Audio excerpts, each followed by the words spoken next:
Well, we're here again for another segment of our running history of Memphis. And today we are lucky to have Don Pemberton on the very end, Bud Joyner next to him, Coach Glenn Hayes next to me, and of course I'm Bill Butler. And these guys represent running in the 50s as well as the early 60s. And in Glenn's case, coaching at the University of Memphis some years after that for a good while. So I'll kick it off and just ask Don, ran with Mike Cody, who has been on this interview a couple of times, and can give us a little inside information on his competition with Mike. Yeah, well, Mike and I ran against each other. He ran for Southwestern. I ran for Memphis State, which it was called at the time. And Mike was never able to beat me. We still joke about it. We're both attorneys, and we see each other quite a bit. And he did beat me one time. We performed at the halftime of one of the Memphis football games with jumping hurdles. Neither one of us knew how to jump hurdles, but I fell on mine, and he raced by me, and he still reminds me that was the one time he was able to beat me. And I happened to see that. Did you really? That was a rather bizarre event. We couldn't believe they asked us to do that. And when I think Mike or something said, "You think anybody saw us?" I said, "No, just all the stands up there full of people." It was a pretty good crowd, as I remember. Yeah. Was it at Crump Stadium? Yeah. Yeah, Crump Stadium.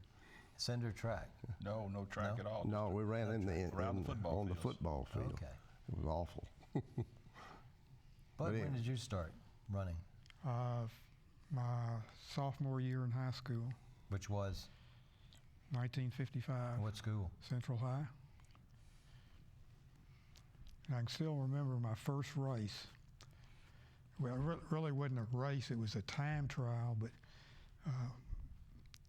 there was a guy that, he was either a year, I guess he was just a year ahead, it could have been 2 years ahead of me, but he had won the state in the 880 the year before, and there were about 5 of us running the time trial. And we started off, and I thought, this is awfully slow. So I took off, and I remember when I passed this guy, he kind of looked down like, who's this little twerp, passing me? And I kept going till about 300 yards, and then it hit me. And I don't even remember finishing the race, but I finished the race and didn't feel that bad.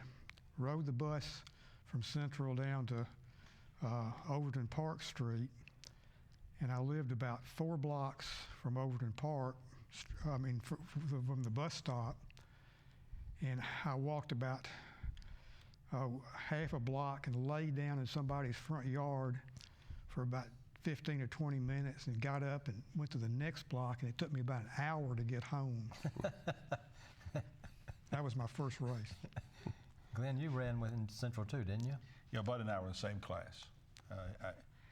He became a sprinter after his ill-fated half mile. I don't remember that. I'm not sure it's true, actually. But nevertheless, he was, I think, the first leg on the 4x100 yards in those days relay. And he had one of the shortest strides ever recorded. I mean, he looked like he was really running, but he was taking about 12 inches each stride. And I remember him, I could see him coming, and I had to take off and receive the baton, and I usually was late getting away, and he would run up my back almost. But that was, we were in the same class, graduated in 1958, and pretty primitive track in those days. Yeah. The track itself was primitive. The training was primitive. The runners were there were some people with some talent, but nobody ever really reached their talent because we didn't know how to train. Didn't have a clue. Did you run in college? I did. I ran at Southwestern as well. Ran the 880 yards. Never could break 2 minutes. I played football in the fall at 180 pounds and track in the spring at 160. I am neither of those weights today. What happened to those 20 pounds? I left them. I didn't leave them behind. I just added them on. You just carried them with you. I kept going. Bud, did you run in college? I went to Christian Brothers, and they didn't have a track team. And you didn't run just for fun, or? Actually, they had an intramural. I remember running an intramural meet at Christian Brothers, but I didn't run again till I guess Rob Barbie was ran with Glenn and I at Central. I went to a birthday party at his house, probably in the middle to late 60s, and found out that Rob and Bill Kiesling was there and Winston Wolfe, and they'd been running AAU meets, track meets. And so I started running distance with Rob. We'd go over to Rhodes College and run a lap around Rhodes College, which was about 1.5 miles. And I'd always have to walk. I couldn't, and finally I made it all the way around without walking, and Rob went another lap just to, show me, this. Now, Don, you were from Nashville. I was. And you came down to the University of Memphis. I did. We played in a basketball tournament down here, and in the state tournament, sort of fell in love with it. Believe it or not, our high school coach was Billy Mack Jones, who ended up the president of the University of Memphis ultimately. And 6 of us came to college here. And your scholarship wasn't running? Huh? Was your scholarship running? No, we got the scholarship after I got there. I got it. You mentioned Jim Mathis to us earlier. Jim, we've talked about him, passed away a few years ago. One of the great sprinters in Memphis all through his life, including his masters. He came down on a football, baseball? No, neither one of us had a scholarship. Oh, okay. We grew up together from the first grade, and he only played baseball in high school. We did not have track, and we came down here and we just decided we liked Al Allen, who was the new coach there, and just it fell into it, and ultimately he became, of course, a world champion senior runner. I quit running early on. And didn't save your knees. You were telling me. Didn't save my knees. I've had one knee replacement and waiting on the other one. Which will happen. There are very few successful college runners that take part in this road racing and for older, as you get older. Very few. The only one I can, John Mahundro did for a while and was extremely good at it. Calvin Johnson, who both of them ran for me. Calvin Johnson, they were both basically milers, with John being able to run a 3 mile and Calvin stepping down to the 880. But Calvin's the only one that I know has continued to run into his 60s now, almost every day. Just everybody else, they were the only two that ever pursued it much beyond college. I think John now only swims. Could be. Actually, he doesn't really swim. He floats. He floats. I talked to him about that. That's what I do now. I swim every day. Do you swim or float? I swim. And an interesting story, Ed Murphy and I and Mike have all shared this. We were all running before the 4-minute mile was broken. And all of us had low in the 4. My best one was 4:19. I think Ed was 4:11 and Mike maybe 4:24. We were just seconds off of breaking the 4-minute mile, but we didn't have the ability to train, or like Roger Bannister did and others. But we've thought about that many a times and talked about it. The knowledge about training was almost unknown in Memphis and the surrounding area about how you needed to train year-round, if maybe not 12 months a year, but say 8 or 9, and build up your endurance mainly over those months before you sort of sharpened up for the races. But back in the day, distance runners, they'd run cross country, 2 or 3 miles, then they'd take off for the rest of the winter and then start back again in spring and then quit for the summer. So you never really could develop your full endurance. You coached at the University of Memphis in what years? 1970 to 2006. Quite a span in there. Yes, a little bit too long, some people said. I don't know. You had a great number of wonderful athletes come through. Tommy Leach comes to mind too, and Guy Yo. I think they both ran for you. They did. The really good runners in the middle and long distance were all British fellows. Though Calvin Johnson and Mahundro, if they had had a chance to train with these guys, they would have been at that same standard, I believe. And they had one fellow ran a sub 4 minute mile, Colin Hume. He was from Scotland. And then Paul Bannon, who was also from Scotland, was the first really good long distance runner with a sub 14 minute 5,000 and third in the Commonwealth Games marathon. Maybe. I don't recall that. Yeah, I was there. Was it? Oh, okay. And Colin didn't he run pretty close to a sub 30 10K at Liberty Bowl one year? Maybe. Yeah, I think he did. And he was in the NCAA cross country championships, but Bannon placed 7th once. Prefontaine and a fellow named Rose at Western Kentucky were 1, 2, and 3, 4, 5, and 6. I don't remember, but he was 7th out of about 300, which is pretty good. But nobody else ran that kind of cross country. I've been 300th out of 300. Well, Overachieved. I would still be out on the course. Some of the other memories of early running in Memphis, Don, track.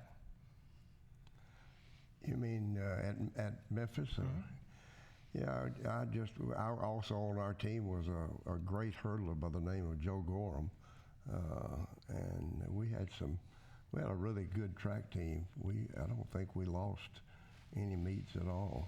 Who all did you have meets with? Were they SEC schools or independents or? You know, memory doesn't serve me well. We ran against the other teams like Southwestern at the time, Delta State. We did run in the Southern AAU, but I think at that time Memphis was just getting a track team going. I mean, I think Al Allen probably was the first track coach that they had at Memphis, and he was sort of building a track team. So there was not all the schools out there that were competing in that area. I know we ran cross country up in Illinois and places like that, but it's been 60-something years. Wow. I've forgotten who all we ran against. Yeah, the sport was very underdeveloped in the South. It got much, much better as you went to Midwest or East. Nobody was playing soccer. I hadn't even heard of that here. Track was, I guess the high schools here had it. Nobody had a track team in Nashville where I grew up. So it was just developing at that time. Yeah, I think here in town the high schools had track teams in the 50s, but there were track teams. There were no road races. There were no road running. No, there was virtually. When I came back to Memphis in 1970, Bud and I got together to do our jogging. I don't know that we ran any. I'm not sure there were any races to run in. Yeah, there was one. Was there? The YMCA put on a 5-mile race in Overton Park, and that's the race that's become the 5-mile classic. Well, that didn't begin until about 1973 or 4. No. Before that. Okay. Before that. Did Shields Hood start that? No. Or somebody else did? He took it over. The Y was putting it on, and the Y decided they were going to stop, and so Shields talked his fraternity brothers at Memphis State into continuing to sponsor the 5-mile classic. And then Shields' brother Barry and Don Greer later on took it over. Yeah. And now it's Barry Roberson. I think he's turned it over to his son, Brian. Right. And it's a breakaway production now too.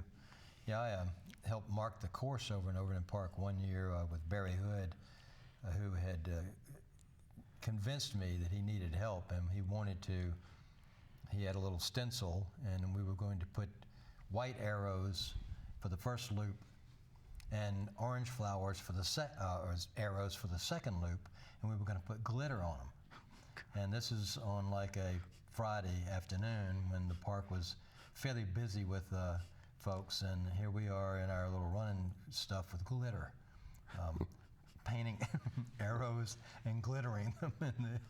But it all turned out for the best.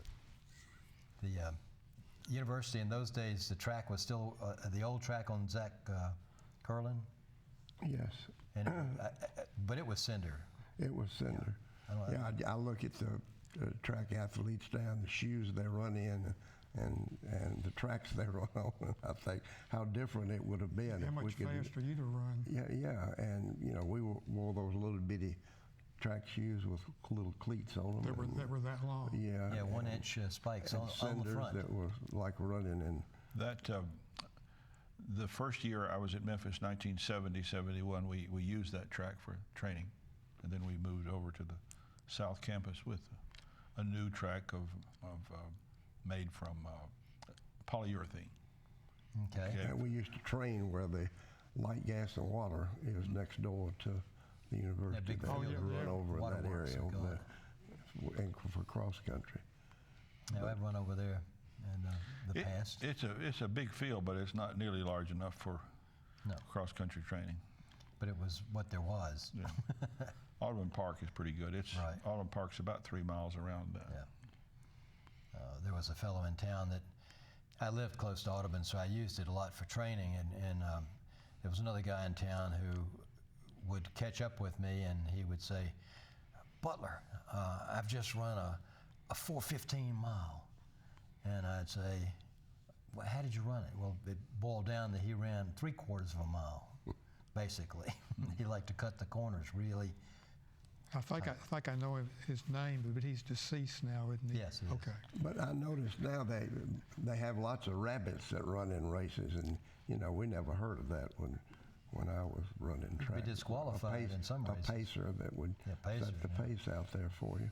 You just had to guts it out on your own and figure out your own times. I mean, they do it in the marathon now, which is interesting for me, is they have pacers for some of the larger marathons, and you go and you seed yourself with the pacer as it carries a big sign, 8-minute miles or 6-minute miles, and you stay with them, and they pace you through your marathon. But we used to, I'm not that old in the sport, but we used to gut it out. If you didn't, it's just the way it was. You had to figure out what your pace was and keep it on your watch. I'm not sure which is better. I sort of like the old-fashioned way. Yeah, I like the old-fashioned way, I think. Makes it too easy to look up at the sign and just stay Yeah. behind somebody. Memphis is a pretty big city. There's quite a few people taking part in running at various levels. Nobody's ever broken a 4-minute mile. Nobody. That grew up in Memphis, went to high school. So, What about the guy that went to? Oklahoma. No, I'm thinking the guy that moved to California. Oh, well, he didn't finish school here. in Okay, Memphis, though. but he did break 4 minutes. Oh, yeah, he ran 3:56. Yeah. I can't think of his name. Disqualified. Disqualified. But DQ. the fastest I can think of was a runner at, I think he was at Bolton. He went on to Oklahoma, ran about 4:02. But he ran about 4:06 in high school. He didn't improve that much. I coached a couple of runners from, Bahundro and Calvin Johnson, and then later on later into the early 80s, a fellow from Wooddale who'd only run 5 minutes for the mile in high school, and he ended up running 4:07. Who was that? Ricky Kurt. Ricky Kurt. Oh, sure, yeah. And he had the advantage of training with Paul Bannon because they lived together in the summertime. It just transformed him from just a, he had the speed, but he didn't have the endurance.